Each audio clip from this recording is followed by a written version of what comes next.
Dan dalam faedah suatu ni, rupa-rupanya ada satu homestay yang sangat menarik, yang sangat sesuai untuk dibawa anak-anak ke, anak buah ke, satu family ke untuk bercuti.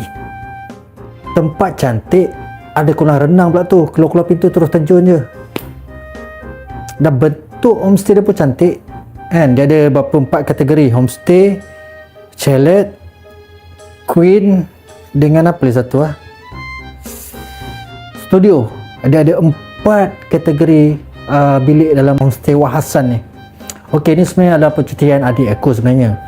Office dia buat satu percutian ke sini, tapi sebabkan ramai staff yang tak hadir, tak dapat datang, jadi adik aku dan juga yang mana yang staff-staff yang hadir membawa family untuk bercuti kat sini.